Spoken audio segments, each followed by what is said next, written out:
ഇസ്ലാമിക ചരിത്രത്തിൽ ധീരതയുടെ ഒരു നക്ഷത്രമുണ്ട്. ഖുറൈശികളുടെ സിംഹം, പ്രവാചകന്റെ നിഴൽ, നുബുവത്തിന്റെ തണലിൽ വളർന്ന ധീരതയുടെ പര്യായം, അറിവിന്റെ കവാടം അലി ഇബ്നു അബീ ത്വാലിബ് റളിയല്ലാഹു തആല അൻഹു. ക്രിസ്തുവർഷം 600-ൽ മക്കയുടെ മണ്ണിൽ ഖുറൈശി ഗോത്രത്തലവനായ മഹാനായ അബൂ ത്വാലിബിന്റെ മകനായി അദ്ദേഹം ജനിച്ചു. പക്ഷേ അലി വളർന്നത് സാധാരണക്കാരനായല്ല, സാക്ഷാൽ മുഹമ്മദ് നബി സല്ലല്ലാഹു അലൈഹി വസല്ലമയുടെ ശിക്ഷണത്തിലായിരുന്നു. വെറും 10 വയസ്സുള്ളപ്പോൾ ലോകം വിറയ്ക്കുന്ന ശക്തികൾക്കെതിരെ സത്യത്തിന്റെ പക്ഷം പിടിച്ചുകൊണ്ട് കുട്ടികളുടെ കൂട്ടത്തിൽ ആദ്യമായി ഇസ്ലാം സ്വീകരിച്ച ആ വിപ്ലവകാരിയാണ് അലി.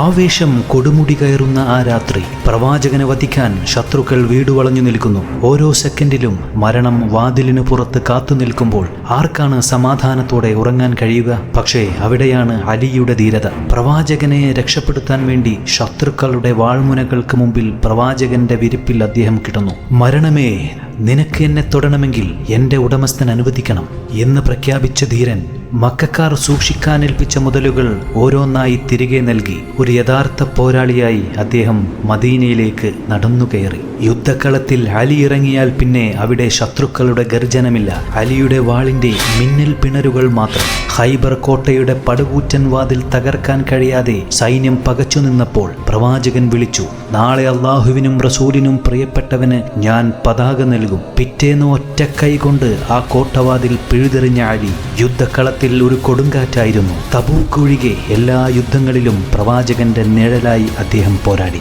ഇഹത്തിലും പരത്തിലും നീ എൻ്റെ സഹോദരൻ എന്ന് പ്രവാചകൻ ആദരിച്ച ആ വ്യക്തിത്വം ചരിത്രത്തിലെ വിസ്മയമാണ്. ഹിജ്റ വർഷം 40 പുണ്യമായ റമദാൻ മാസത്തിലെ ഒരു പുലർച്ച കൂഫയിലെ പള്ളിയിൽ സുബഹി ബാങ്ക് വിളിക്കാൻ സമയമായിരിക്കുന്നു. സമാധാനത്തിന്റെ വക്താവായ അലി റളിയല്ലാഹു തആല അൻഹു പള്ളിയിലേക്ക് നടന്നു പോവുകയായിരുന്നു. എന്നാൽ ആ ഇരുളിൽ ഒളിഞ്ഞിരുന്നത് നീചമായൊരു ചതിയായിരുന്നു. അബ്ദുറഹ്മാൻ ബിൻ മുൽജം എന്ന കൊലയാളി വിഷം പുരട്ടിയ തന്റെ വാളുമായി അവിടെ പതിയിരുന്ന് ആഞ്ഞുവെട്ടി. പ്രപഞ്ചത്തിന് വിജ്ഞാനം പകർന്നു നൽകിയ ആ ശിരസിൽ വാൾ ആഴ്ന്നിറങ്ങി. രക്തം വാർന്നു വീഴുമ്പോഴും ആ മഹാൻ പതറിയില്ല. കഅബയുടെ രക്ഷിതാവാണേ സത്യം, ഞാൻ വിജയിച്ചിരിക്കുന്നു എന്നായിരുന്നു ആ നാവുകളിൽ നിന്ന് വന്ന വാക്കുകൾ. ആക്രമിക്കപ്പെട്ടതിനു ശേഷം അദ്ദേഹം 3 ദിവസം മരണത്തോട് മല്ലടിച്ചു. ആ വേദനയുടെ നിമിഷങ്ങളിൽ പോലും അദ്ദേഹം ചിന്തിച്ചത് തന്നെ സ്നേഹിക്കുന്നവരെക്കുറിച്ചും നീതിയെക്കുറിച്ചും മാത്രമായിരുന്നു. തന്നെ വെട്ടിയവനോട് പോലും നീതി കാണിക്കണമെന്ന് അദ്ദേഹം മക്കളെ ഉപദേശിച്ചു. തന്റെ ഉപ്പയെപ്പോലെ സ്നേഹിച്ച പ്രിയപ്പെട്ട നേതാവ് മരണത്തോട് പൊരുതുന്നത് കണ്ട്